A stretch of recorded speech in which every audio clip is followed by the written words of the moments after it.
இந்த சூழினி துர்கா ஒன்று அவங்க வீட்டில் வச்சு பூஜை பண்ணணும். 2வது யார் அந்த பர்சன், இப்போ ஒருத்தருக்கு தான் வந்து அவங்க பிரச்சனை பண்ணுறாங்கன்னா அவங்க போட்டுக்கணும் நான் அம்பாள். ஆனால் அதை கொடுக்கும்போது பார்த்து கொடுக்கணும். அவங்க நான்வெஜ் சாப்பிட்றாங்க, அந்த சுத்தமாக இல்லாதவங்களுக்கு தயவுசெய்து கொடுக்கக்கூடாது. அவங்க வீட்டில் வச்சு பூஜை அறையில் பண்ணிக்கலாம்.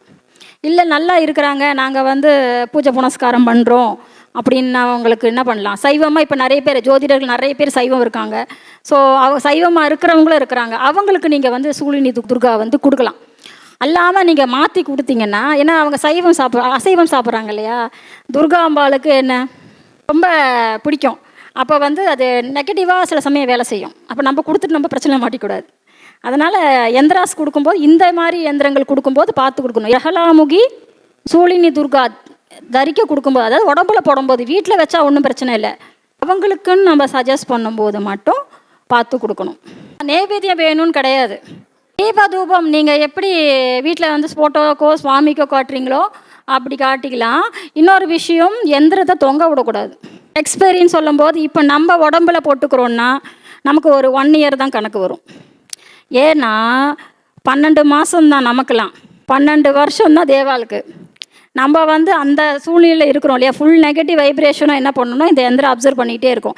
அதுக்குள்ளே உங்கள் கையிலேருந்து காணாமல் போயிடும். முதல்ல 1 வருஷம் கூட உங்கள் கையில் இருக்காது. ஒன்று நலுங்கி போகிறது, இல்லைன்னா அந்த கப்பு காணாமல் போகிறது, இப்படி தான் ஆகும். 1 வருஷத்துக்கு மேலே யார்கிட்டையும் இருக்காது. வாகன சேஃப்டிக்கெலாம் வீரபத்திரம் கொடுக்கணும். ஆரோக்கியம் ஹெல்த் ரிலேட்டடாக 2 எந்திரம் கொடுக்கலாம். எல்லாருக்கும் தெரிஞ்ச சுதர்சனம். இன்னொன்று ரொம்ப முடியல, ரொம்ப இருக்காங்கன்னா தன்வந்திரி கொடுக்கணும். மருந்தெல்லாம் சாப்பிட்றாங்க, ரொம்ப மருந்து சாப்பிட்றாங்கன்னா அவங்களுக்கு தன்வந்திரி எந்திரம் தான் கொடுக்கணும். சனி தோஷம் இருக்குது, அவங்களுக்குலாம் ஏதாவது ப்ராப்ளம் வரும், இவங்கெல்லாம் வந்து மிருத்யுஞ்சயம் எந்திரத்தை வந்து போட்டுக்கணும். மிருத்யுஞ்சய எந்திரம் போதாது, பஞ்சாட்சரம் சொல்லணும். ஹஸ்பண்ட் ஒய்ஃபுக்கு ஐக்கியமத்தியம் வந்து ஐக்கியமத்தியம் ஹோமமாகவும் பண்ணுவோம், எந்திரமும் போட்டுக்கலாம். ஐக்கியமத்தியம் போடணும். அதில் இப்போ போடும்போது மெயினாக ஸ்பெசிஃபிக்காக அந்த கணவன் மனைவியோட பெயரை உள்படுத்தி வசியம் பண்ணி போடணும்.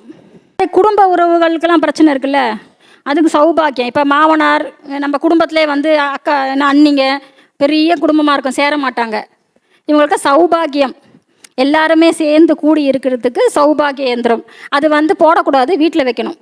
பூமி சம்பந்தமாக எது செய்தாலுமே வாராகி. பிளாக் மேஜிக்லாம்னா சூழினி தான்.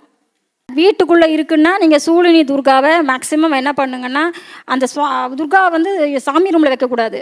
உங்களுடைய வாசல் உள்ளே வருது இல்லையா, இவ்வளோ பெரிய எந்திரம் இருக்கா, சின்னதாக ஒரு காப்பரில் அந்த எந்திரத்தை போட்டுட்டு முன்னாடி நிலவாசலில் ஒரு ஹோல்ஸ் மாதிரி பண்ணி மிதிக்கக்கூடாது, மேலே வச்சிடணும். துர்கா வந்து அது சூழினி துர்கா. துர்காலே நிறைய அம்சம் இருக்குது. சூழினி துர்கானா தும்சம் பண்ணக்கூடிய தேவி. அதை நீங்கள் உடம்புல போடணுன்னா நீங்கள் தேவி அம்சத்தில் இருந்தால் உங்களுக்கு எஃபெக்ட் பண்ணாது, இல்லைன்னா நீங்கள் போடக்கூடாது. நீங்கள் வீட்டில் தான் வைக்கணும்.